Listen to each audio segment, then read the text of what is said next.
with the idea of science fiction against the margins. And we knew we wanted to do something with science fiction as part of the Pacific Standard Time citywide initiative. But we wanted to get at something that the commercial cinema or national cinema has not quite gotten at, which is the idea of pushing back against the margins outside of kind of a national political framework. And so I just want to, acknowledge the critical role you played in our thinking, but also to say this is the first time I've seen all 4 of the works on a big screen. And I think there's an important distinction to be made between work that can be seen in a gallery or on a monitor, and the work that also really needs to be seen in a large space where when you're looking at it, the characters' heads are not the same size as yours. You really are entering into a different kind of imagination, a different way of thinking. And I wonder if you can say, just to start off with, say a little bit about science fiction, but also the fact that you're not strictly a filmmaker. You're making films, you're making photograph series, you're doing installation works, and you're bringing these all together. And your work has this incredible currency, not just in film festivals, but in biennials, galleries, and museums. And so if you could just say a little bit about the kind of context you're coming out of and where cinema fits in this, and then how you kind of gravitated to science fiction. And I'll just, on a personal note, say I'm aware that early on you were exploring other genres, but you eventually settled on science fiction.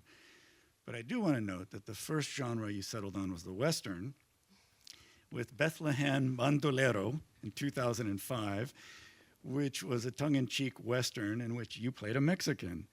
And I want to say kudos, you picked the losing side of that frontier. But your character shows up as a Mexican gunslinger arriving in Bethlehem for a duel with the Israeli wall, which had just been completed the year you made this film. So with that as a kind of launching point, I wonder if you can just say a little bit about cinema and your relationship to it in the works that you're producing, and then how you came to science fiction, how that became a pretty significant mode you're engaging in. Thank you for reminding me of Bethlehem Bandolero. So I think I was trying very hard to disguise myself so as not to look Palestinian basically in Israel when I'm crossing checkpoints. Mm-hmm. So I thought that looking Mexican would at least confuse them a little bit. But I got into trouble actually when I was there because I had these plastic pistols. Mm-hmm. Under when I was in the car and we were stopped by a checkpoint, and 2 Israeli soldiers asked me if I have any weapons, and I had these plastic guns with me, and I just was so afraid if I would, if they would ask me to lift the hat and they would actually see those, and that they could easily do something just spontaneously. But a lot of what I do is trying to kind of defy expectation, be it in what I do as an artist. I come from a fine art background, so I was trained as a painter, really, from the very beginning. Mm-hmm. But I was always interested in philosophy. I also studied some philosophy at university, and kind of always tried to combine all this background in one practice, and I felt that film was easier to kind of fuse all these interests for me than it is with a painting or what. But I still do sculptures, and sometimes the sculptures are in dialogue with the films. And in that way, I also wanted to defy the expectation what curators wanted of me, and specifically 20 years back when art from the Middle East was still some sort of rarity, as though you discovered Mars, So I wanted to make work that was higher budget than what was expected of me. I even remember a curator who told me that she liked what I do, but it didn't really fit the Middle Eastern image of what you want from. It wasn't handheld. It wasn't, kind of documentary style. And I wanted to define that expectation of me. I wanted to also claim the language, a universal language, or a language that was really, you thought of Hollywood when you, that was kind of preserved for white men. And so all this was quite important, to use all these elements and make big budget films. I mean, obviously the last film that we saw, that was the beginning of my practice, so it was funny for me to see right now, actually. But it is a formal decision to do that. It wasn't. It's not. It's a must that I work in big budgets, because that is the formal gesture. And in that way, also, it is. It all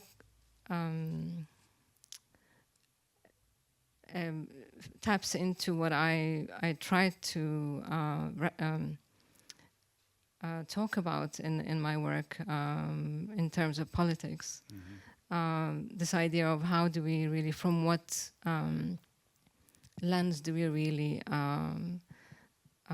do we see, say, Palestine? What does it mean? For me, I started working with referencing American sitcoms, because I grew up on American sitcoms, although I was born and raised in Palestine.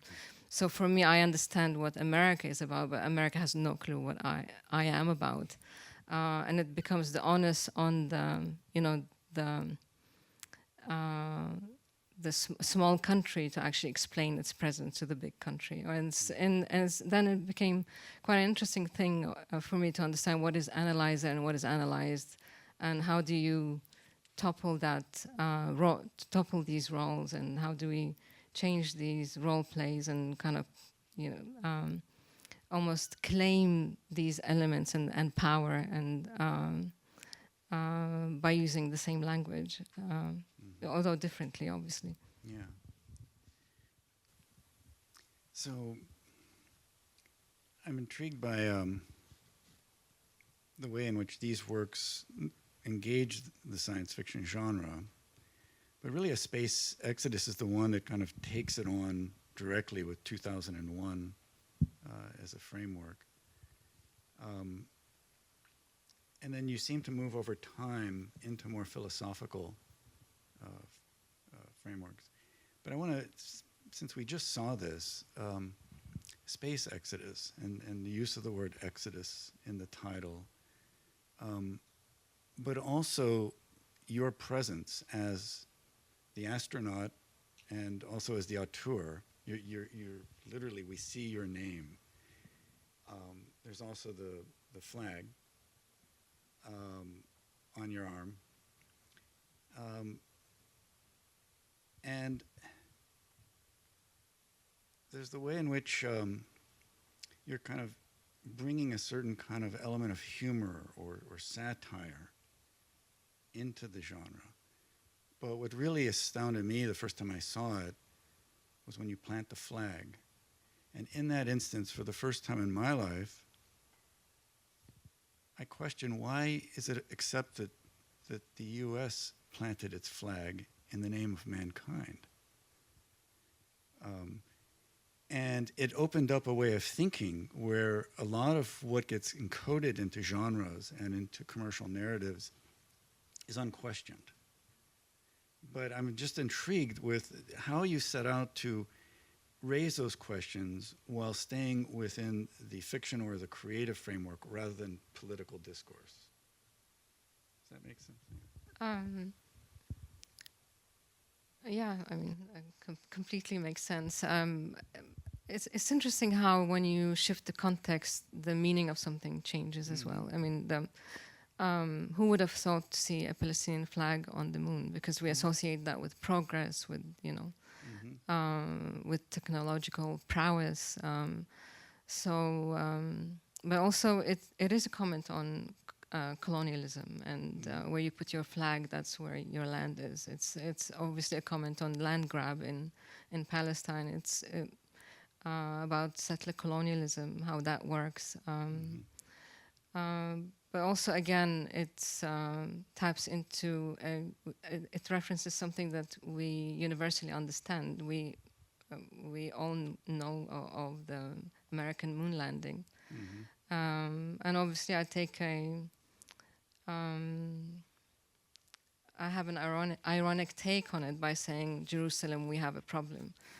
So it's kind of, paraphrasing the moon landing in a Palestinian setup. But I always wanted to bring the Palestinian problem, which is perceived by many as a local problem, into a problem that we all should care about, because it is central to world politics, really, and it's dividing the world, and we see how it's dividing the world right now.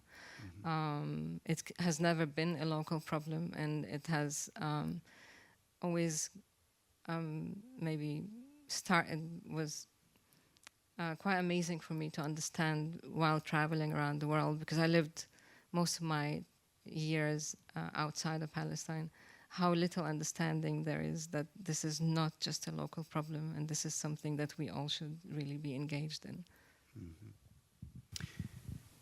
Yeah, that notion that if you take the Neil Armstrong's words, a small step for man, a giant leap for mankind, that's a universal expression. So any nation should be able to stand in that place. But in our series, what we came across was a fairly significant number of films around the world that were having similar kind of engagements around the moon landing. And we've shown To Infinity and Beyond from Thailand, Afronauts, it's kind of African-US film, and the Science of Fictions, which was Indonesian, Malaysian film. But we also began with The Trip to the Moon, 1902, George Méliès. It's the first science fiction film. And it's very much about a kind of critique of colonialization on the part of France. It doesn't always get seen that way, but it was very much part of the filmmaker's own kind of political engagement.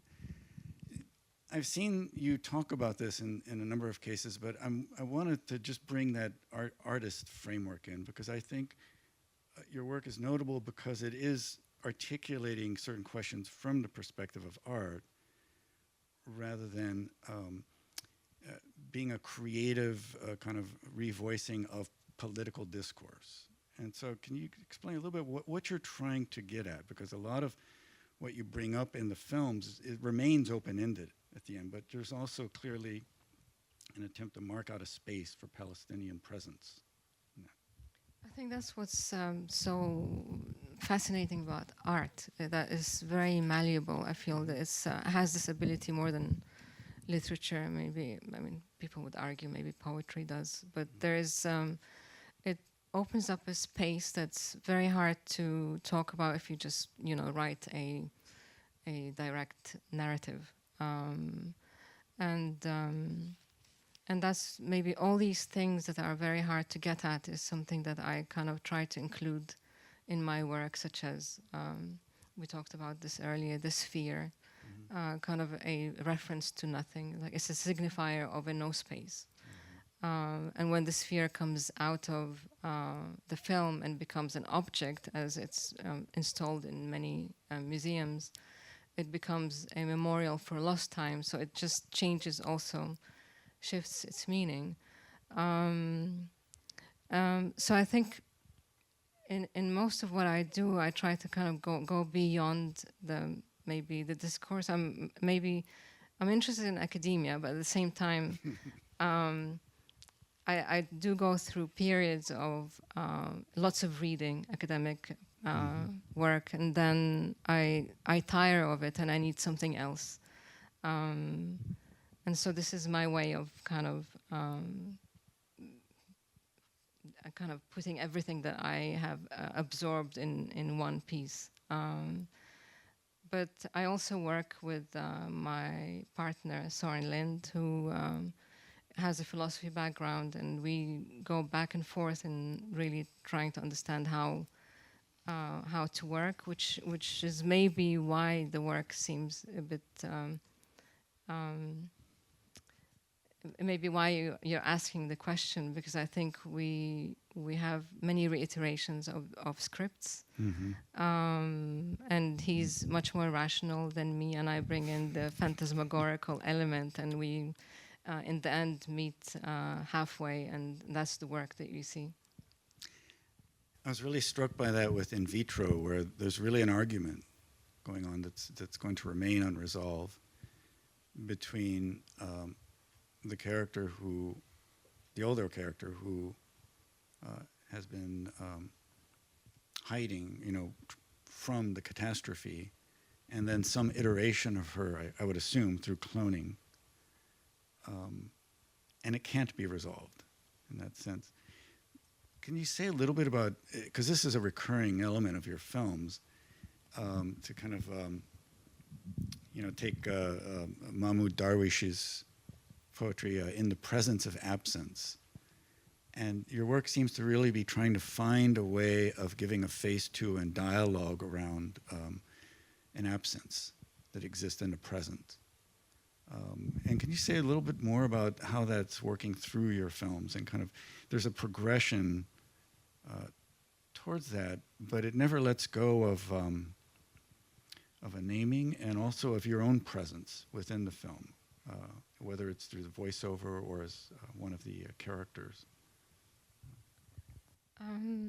It is difficult when you also, I think we all experience it in one way or another when we leave a place and then we come back to that place after many years and it's not the same. So our kind of idea of it when revisited is not satisfactory in the same way that our brain decided to build what image that my brain built for that place. But imagine for somebody who actually their land has been removed. I mean, for me, it's an extra step in that sense. So every time I go back to Bethlehem, it doesn't look the same as it was before. Not only because I don't remember it, but just because there are new Israeli settlements and a lot of things have been pushed out and we don't have this or that and there's no access to that place. So it's constantly changing. So it really plays with your brain as to, so these iterations become something that is almost as an insistent of your brain that is trying to kind of make sense of what is happening. And so it's the many versions of one place or one thought are quite interesting for me.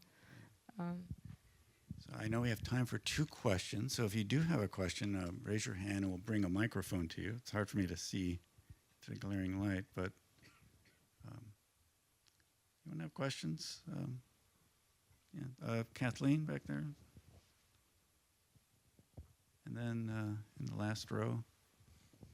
Hi, thank you. These films are really amazing and amazing to see on the big screen. I was wondering if you could talk about your use of sound and how sound is really contributing to the experience of them. It's unsettling. It really often dynamizes the image in ways that are, I just found it really powerful, and I was wondering if you could just say a little bit about how you think about sound when you're doing your films. I work with an amazing sound designer. For example, when we worked with In the Future They Ate from the Finest Porcelain, all the sound is made by porcelain in a kiln. So it's quite conceptual, and he works in a very conceptual way. But it's not the only person who I worked with. I also worked with composers who worked with very strange instruments to produce certain sounds in vitro. And it's with the way we work on it is through many discussions. So I'm always part of the creative process in music, although I don't make it myself, but I'm always there. And there's a lot of versions that that we go through, and then we decide on the last one. But of course, sound becomes also conceptual and adds to the piece. And how do you make sound that tells its own story and not just, you know, illustrate the image? That is always important.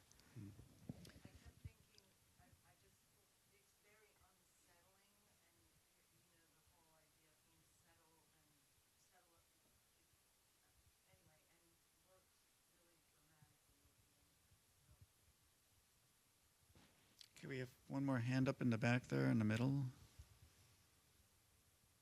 Somebody's coming around with the microphone.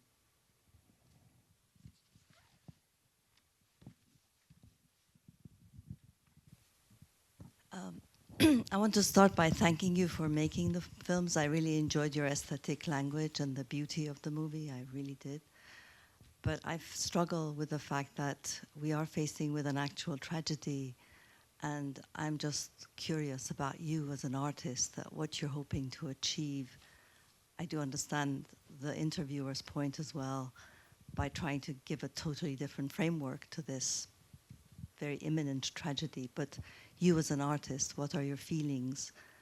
Do you have any hopes for any achievements in terms of what the public feels as they watch these, in forming any opinions or taking any actions about an imminent tragedy that's taking place as we watch, as I talk?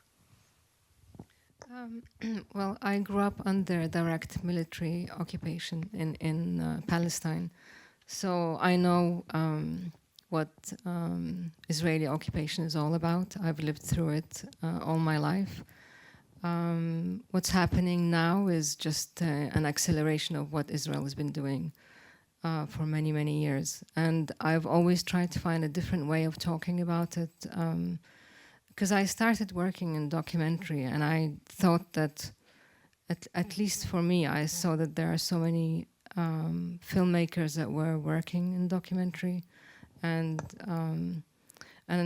there's always an interest in portraying Palestine in a social realist way.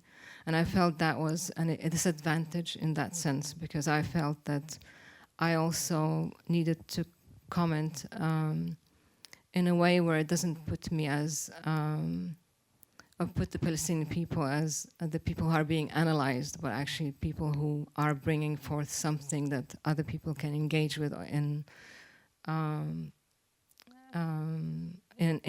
equal terms. So I feel it's always disadvantageous to put Palestinians in the analyzed role, not to take away from the fact that people need to see what's going on. But that has been my practice all along. For 20 years, that's how I've been working, because I thought we need to find a different way of talking about it. And in terms of what's happening now, I think we're all exposed to the images that come out on social media. I'm hoping that a lot of people are starting to become more aware of what Israel is really doing, and about the apartheid state that we are living in. And I think there's a lot of things that are quite optimistic, but a lot of things that are actually quite shocking as to why leading Western countries are still insisting on not really acknowledging what's happening, and the genocide that Israel is committing in Palestine, even though the ICJ and the ICC and Amnesty International recently have all concluded that Israel is committing genocide. But the encampment movement, for me, was very encouraging. I think the new generation is a generation that understands that democracy doesn't just happen without fighting for it. I think what's dangerous right now, and I live in the UK, but I'm assuming it's the same here, is that that people are not realizing that their freedom of speech is being curbed, that there's a lot of things that we take for granted in a democracy are actually being brushed away because it's a state of emergency. And particularly when it comes to the Israeli-Palestinian conflict, a lot of things are just violating just basic human rights, and somehow people are okay with that status quo. So I think that is a dangerous precedent. I think there's a lot of, Germany is already quite fascist when it comes to this, but I feel that the UK is becoming a little bit more suppressive in that way, and I'm assuming the US as well. So, but there are hopeful developments, such as the recognition of the Palestinian state by certain countries in the West. So hopefully things will change. Well, thank you for that, and for your work in bringing that kind of conflict between evidence and narratives that basically override the evidence, and your work in particular as not providing just another narrative, but engaging in the critical thinking process with that, and it's very powerful. And not to mention the fact that you kind of really define a kind of gender-based role in science fiction, that it's part of how we can think about the future. Could you say a few words about the film that they'll see next? We'll take a 5-minute break and then come back and see the US premiere of your latest film. Well, the film we're about to see is very much about, it's based on my own story. Wasn't really meant to be based on my own story, but when you talk about memory, it's much more believable when you actually use your own memory. So that happened to be my own autobiography. But very much taps into what's happening now, erasure. We're all seeing it on our screens, the erasure of Gaza, but I'm just talking about the erasure of my own history while I was growing up, and it's still happening now. Thank you. Thank you. Welcome back to the stage. Thank you so much for joining us for 2 Q&As. I know that it's 6 in the morning for you today, so we'll try to keep it short and sweet. And thank you so much to you and Soren for letting us premiere the US premiere of Familiar Phantoms here. It was so incredible to see it on the big screen, and especially in conversation of all of your sci-fi work. So with that, I was thinking we could start by talking about genre. I know with Chon, we started talking about how you also did Westerns, and I need to see that one. And of course, we've seen your sci-fi work, and you mentioned that you started also working in documentary originally as well with filmmaking. And so I was wondering how you kind of circled back to non-narrative and documentary film with this film, which would you consider it an autobiographical video essay of sorts? It is an essay of sorts, but it didn't start off by being an idea about an autobiography. That wasn't the intention. We were interested in memory and the workings of memory, and how to create kind of a seat of memory. And we used this derelict house and went into different rooms to kind of go into the different rooms of the brain, because I was reading a bit about where our memories are stored in the brain, and apparently it's in the same close kind of area in the brain that is responsible for fabulation. So it was kind of interesting for me how we understand memory and how much of it is based on fiction, how much of it is collective memory, how much of it is personal memory.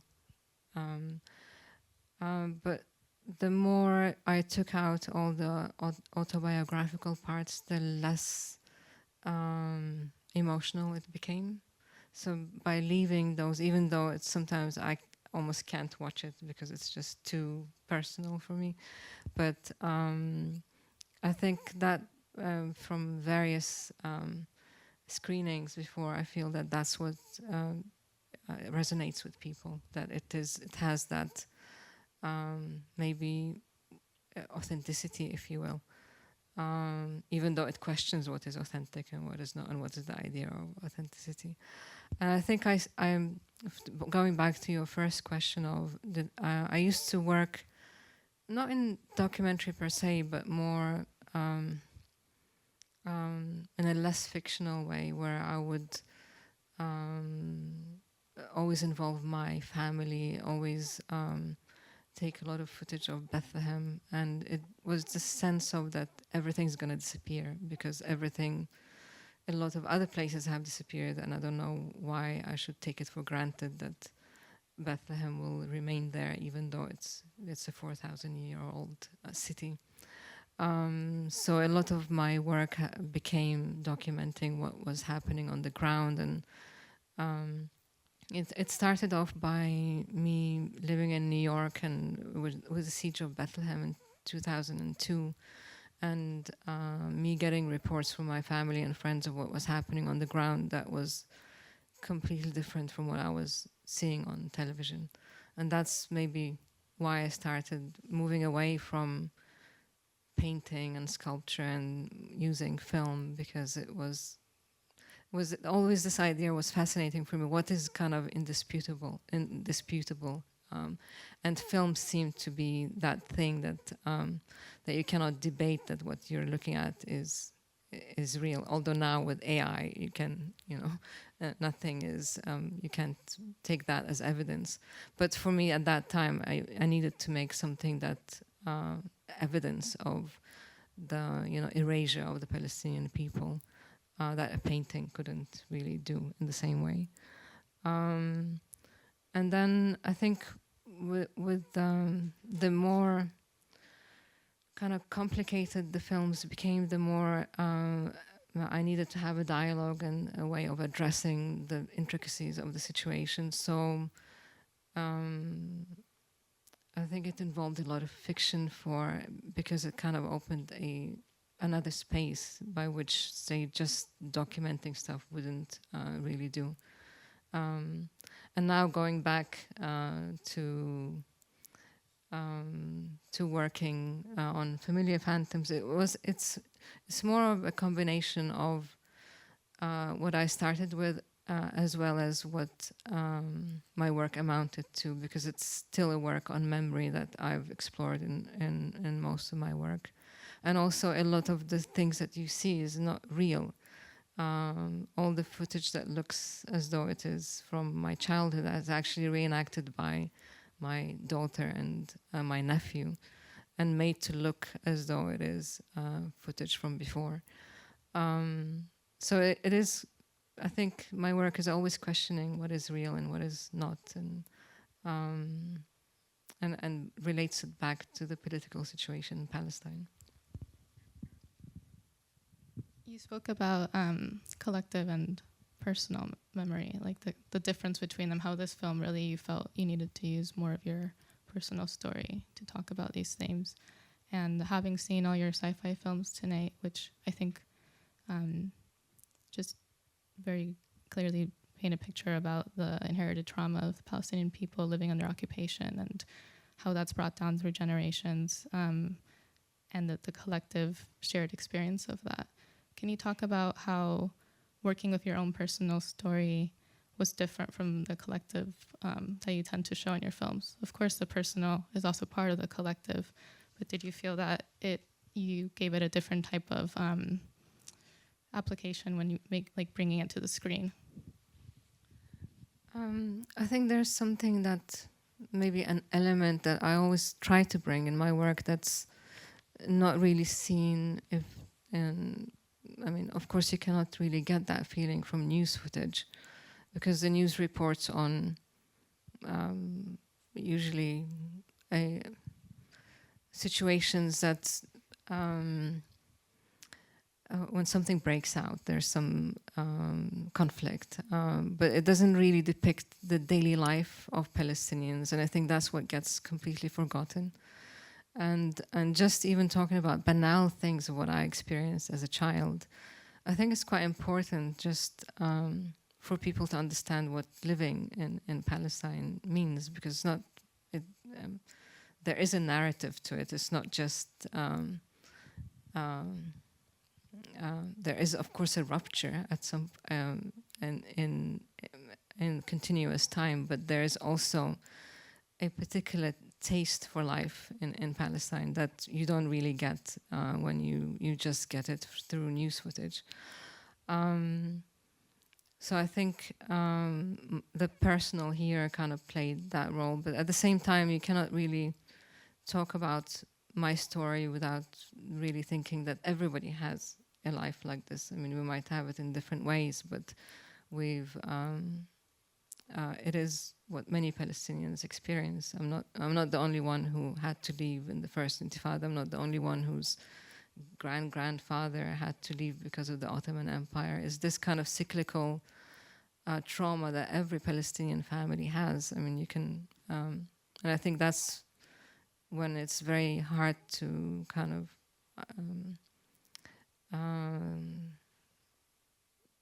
set these two apart, what is personal and what is a collective. And with this film, like you mentioned, your daughter, your nephew, your siblings are in it, and it really feels like it's this intergenerational storytelling happening on screen, reflecting, you know, the stories that you're telling that were told to you. So what was that like working with, was it your first time working with your daughter and nephew? And were you all kind of, I know your brother also was involved in the story production and Soren wrote the script. So how did all of it kind of come together? I often worked with my brother and sister and cousins as well. And it's in the beginning, and I also use myself, in the beginning was for budgetary reasons. And then it became kind of it added a gesture that was quite important to the work, to just insist on using and insisting on that memory and insisting on using family members.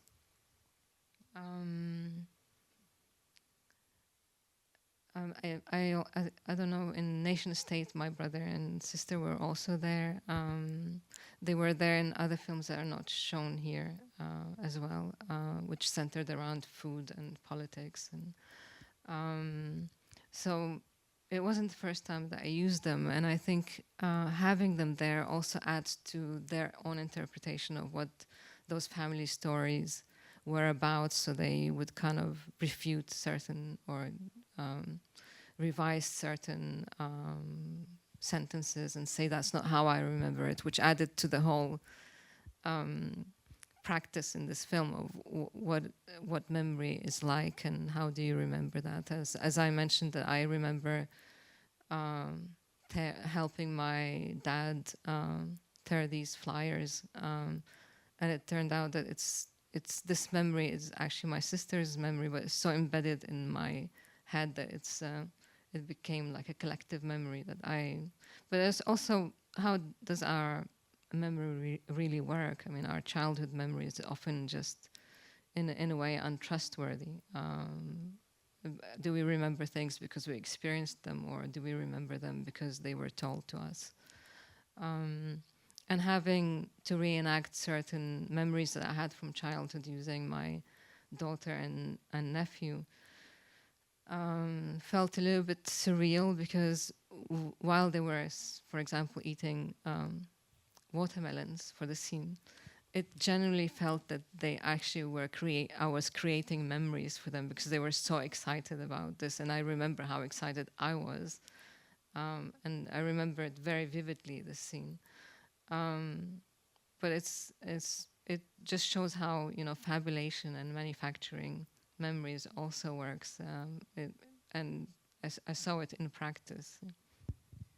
Yeah, and I feel like this film really is in conversation of in vitro, and hearing about how your daughter and nephew were kind of having these memories maybe that had been told to them. Now they're acting it out, and it's now like informing their identity as well. That's really fascinating.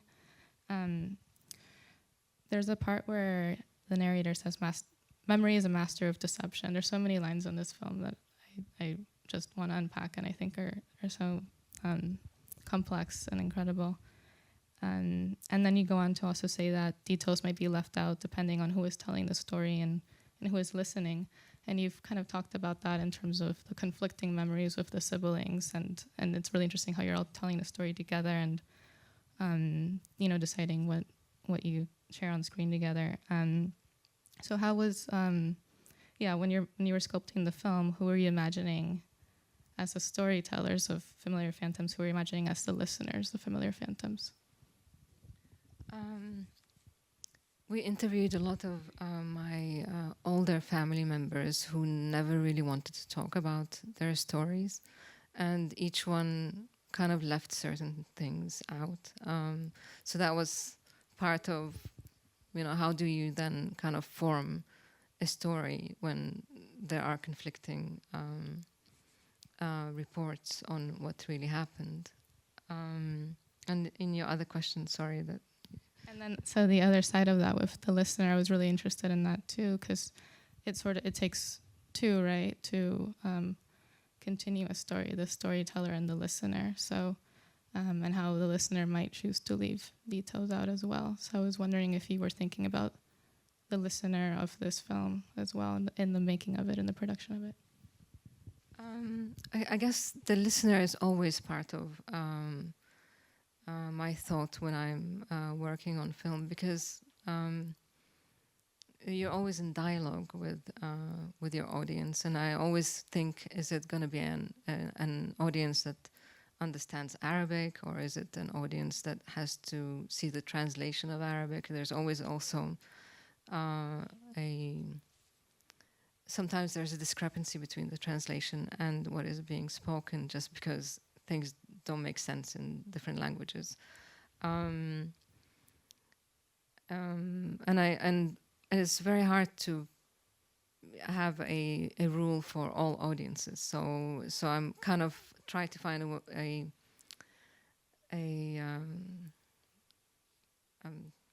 something that I'm kind of happy with to be interpreted in various ways. The same as the way my work is seen now after the last year is sometimes interpreted in a completely different way than how it was intended 10 years ago.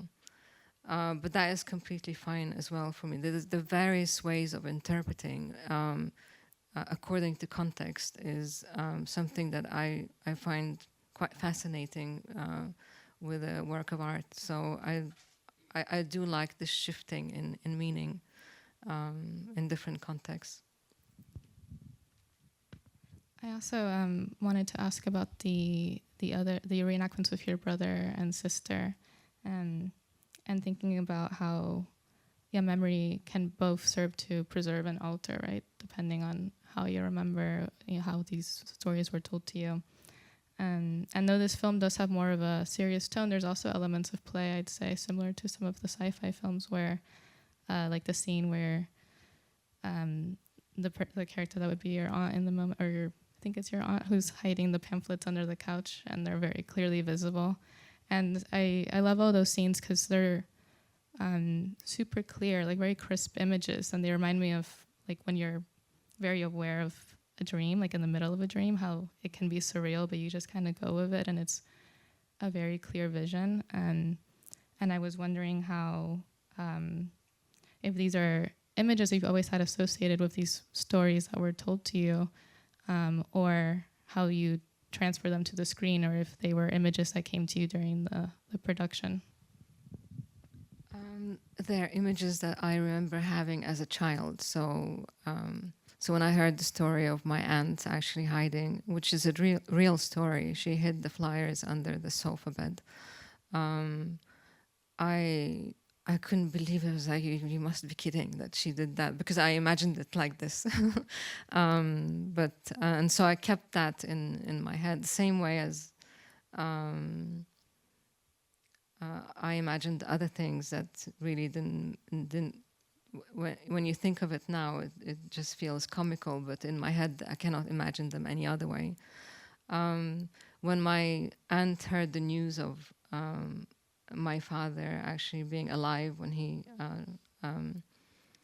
announced on the radio, when she found out, it wasn't actually in her tailor shop. It was part of apparently a weekly meeting that they had in town, where it was specifically a program designed for people who lost their loved ones, and they can actually, it was a Monte Carlo channel that actually had these messages from people that were lost, and they wanted to get in touch with their families. And I found out about this later, but in the film, I just really show it the way I remember it as a child, because that was so dramatic that she was in her workshop and she heard the news and she ran to tell everyone else. More cinematic. Yeah, I love that. I love that you're kind of also including your childhood memories with the current memories too. It works really well. I think we're gonna open it up to the audience. We can take a couple questions. Just wait for the mics.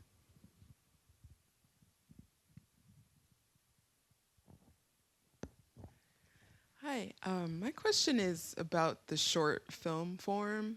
I'm really moved by how your short films feel like they give me the same kind of satisfaction of watching like a feature length, longer film. And I'm just curious about how you as an artist relate to the short form, and do you aspire to make films of greater length, or are you really fed by that, the short form? In a way, shorts give you more room to explore concepts rather than narratives, because you cannot really sustain. Oh, maybe you can. I mean, if the audience is patient, but if you imagine a film like In Vitro with this kind of heavy talking for an hour and a half, it becomes harder to sustain interest in the audience unless there is some sort of narrative. And so I feel freer when I work with short, but also there's also restrictions with, say, festivals. I'm having a problem, for example, with Familiar Phantoms because it's 41 minutes. And festivals consider that it's not a short and it's not a feature length. So it kind of falls in the gap, and it's sometimes hard to show at film festivals because they have restrictions as to how long films should be. But it shows it did show in film festivals, but still restrictive. But I show it a lot in museums and galleries. But that all said, I'm working on a feature film right now, which is a sequel to In Vitro. And obviously I have to work in a different way where there is a narrative, but I want to kind of maintain a conceptual tone to it. So it's a bit harder to work with, and it ends up being a different kind of film, but I am excited about exploring this new direction as well. Take one more.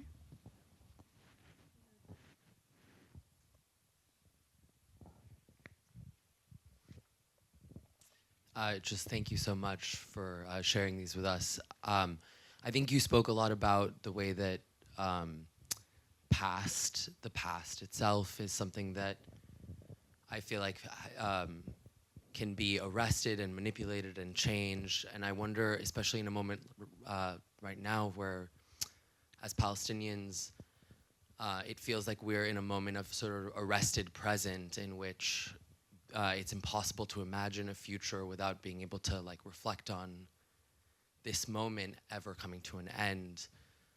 So I guess I wonder if you're like, especially as a science fictionist, how you're thinking about futures in this moment and the possibility of science fiction to kind of open up different futures for us as Palestinians.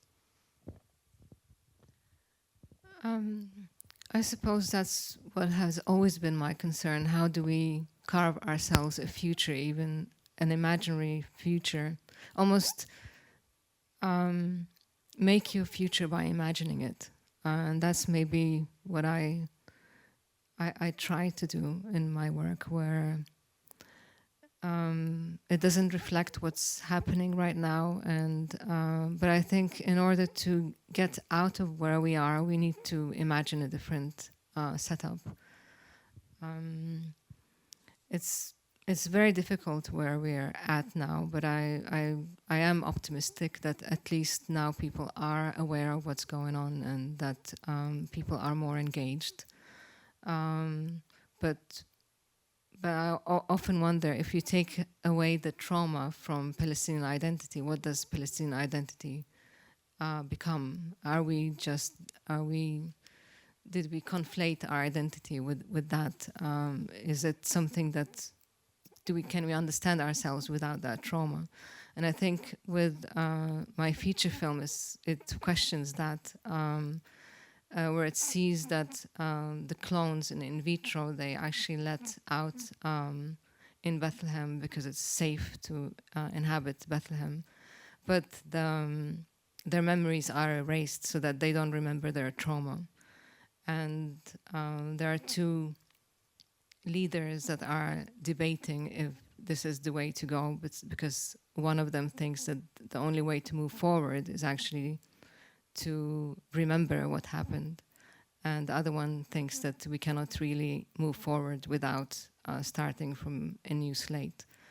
So these are questions that as Palestinians we have to ask: how do we move forward after all of this? And even from before, there's been a rupture and almost like a non-continuity in time for Palestine with the establishment of the Israeli state. So how do we understand ourselves, and how do we move forward from here? Thank you so much, Larissa. I know we're all very excited to see this feature film when it comes out.